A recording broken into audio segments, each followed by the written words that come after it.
Hello, welcome back to You Can Understand Shakespeare. We're going through Romeo and Juliet. We are on Act 2, Scene 2, according to my edition and some others, but famously usually Act 2, Scene 3, when Romeo entreats Friar Lawrence for assistance in marrying him to Juliet. You can understand this, and I'm going to help you by overcoming the 3 P's: performance, poetry, prior knowledge.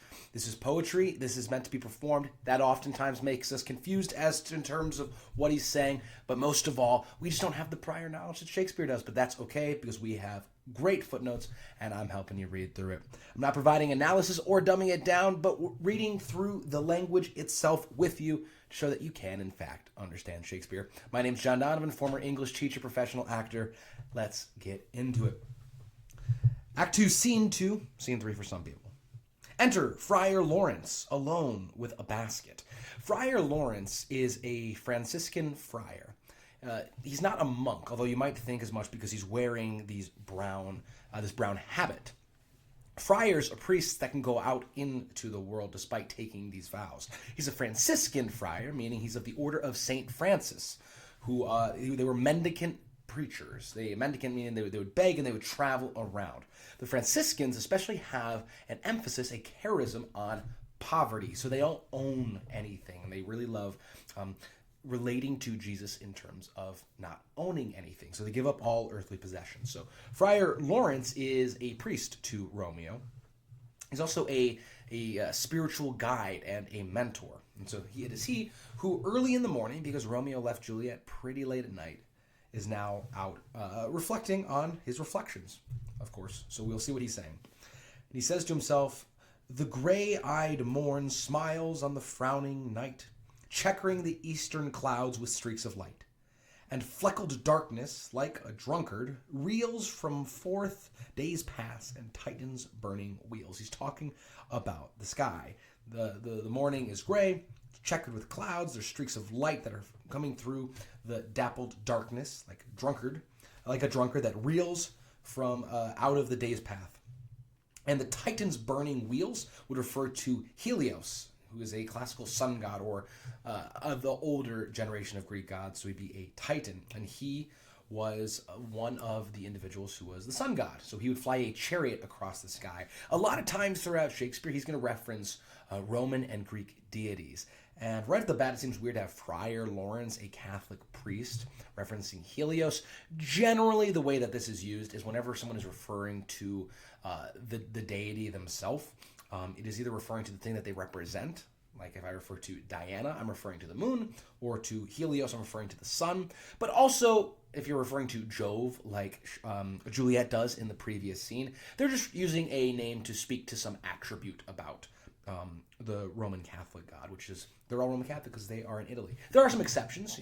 The Roman god of marriage shows up at the end of As You Like It, but that is not what's happening here.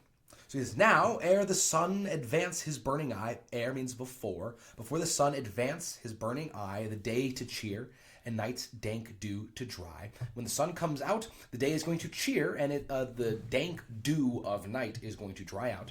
"I must upfill this osier cage of ours." This osier cage is a willow basket. He has a basket with baleful weeds and precious juiced flowers. So he's out collecting weeds and flowers. One thing that the friar does is he's a bit of a potion mixer. Right? He's medicinal. The Franciscans also have an emphasis on nature. So oftentimes you see little statues of St. Francis with like little bird baths. Franciscans love their nature, and that is shown with Friar Lawrence. He says, "The earth, that nature's mother, is her tomb. What is her burying grave? That is her womb.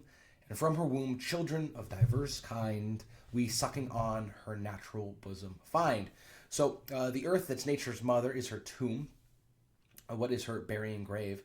That is her womb. And from her womb children of diverse kind. We can be thinking about the children from Mother Earth are all these plants that come up.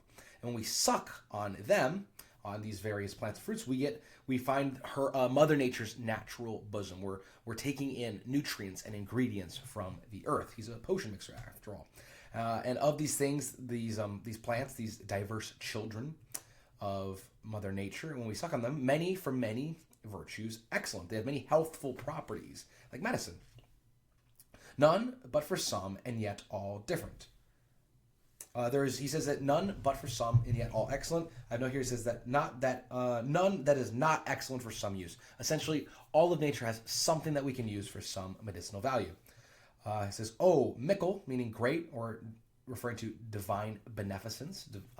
Oh, mickle is the powerful grace. Sorry, mickle means great, and powerful grace is divine beneficence. Oh, mickle is the powerful grace that lies in plants, herbs, stones, and their true qualities.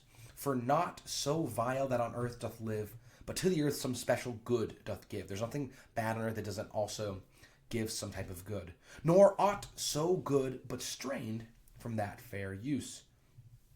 Revolts from true birth, stumbling on abuse. If anything is misused, that's what can do away with it.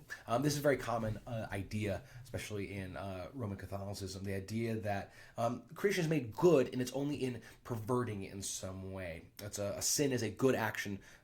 It's a good action to the wrong degree in the wrong way or at the wrong time. We see he's referring to how this refers to if we misuse plants. Some things with only a little bit are very medicinal, but too much is poisonous, this type of thing.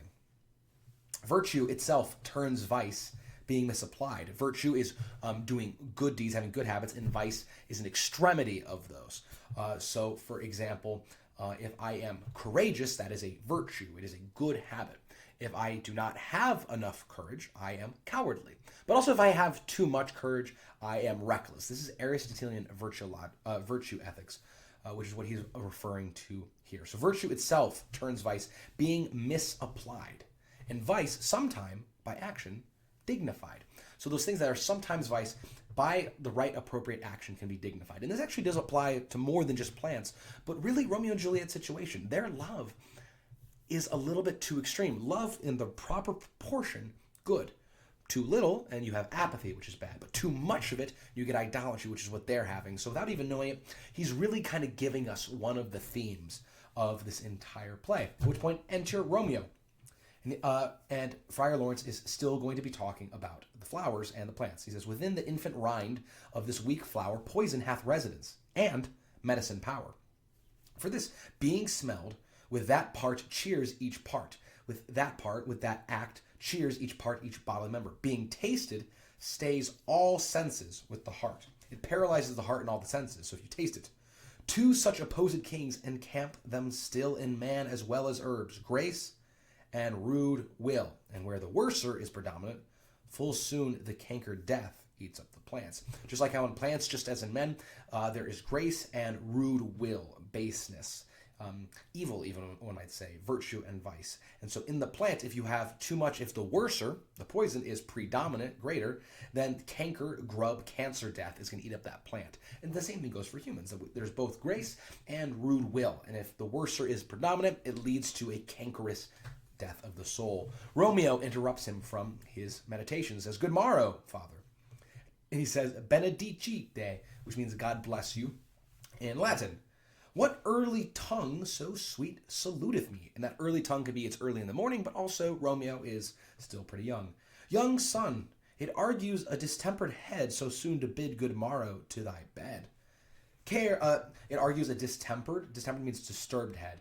So to say good morrow to your bed, meaning good morning, good tomorrow, it means that there's something up in your head if you're up at this early of an hour. I mean, after all, teenagers like to sleep in pretty late.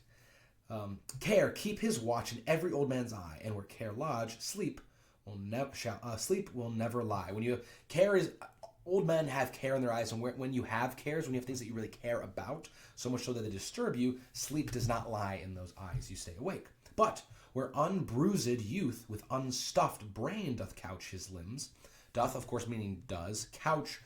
It's not a couch that you sit on. It kind of refers to that, but if you're couching your limbs with a verb, it's where you recline as if you were asleep on a couch. Where an unbruised youth, he's unbruised because he's still very young, and that's just more metaphorical. With an unstuffed brain, there's not a ton of information stuffed in his brain. He doth couch his limbs. There, golden sleep doth reign. In a sense, ignorance is bliss. Youth, having had so little of life, doesn't have the bruises of life or the cares of life to steal his sleep, like how he says old men will. Therefore, thy earliness doth assure me thou art uprosed with some distemperature.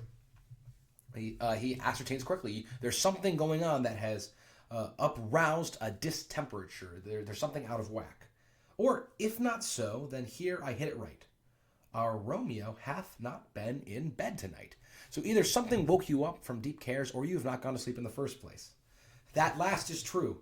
The sweeter rest was mine. What is rest more sweet than sleeping? Being with your beloved. God pardon sin. Wast thou with Rosaline? What he's a little nervous about is the sweeter rest that Romeo is now confessing to have done the deed. And he thinks, again, it's with Rosaline because that's who Romeo was in love with. Fornication, which is premarital sex, is a sin in the Roman Catholic Church. So Friar Lawrence is afraid for Romeo's soul here. With Rosaline, my ghostly father. Remember, ghostly refers to spiritual, and you call priests father. With Rosaline, my ghostly father, no, I have forgot that name. And that name's woe, the lovesickness that she caused him. That's my good son. That's my good son. But where hast thou been, then?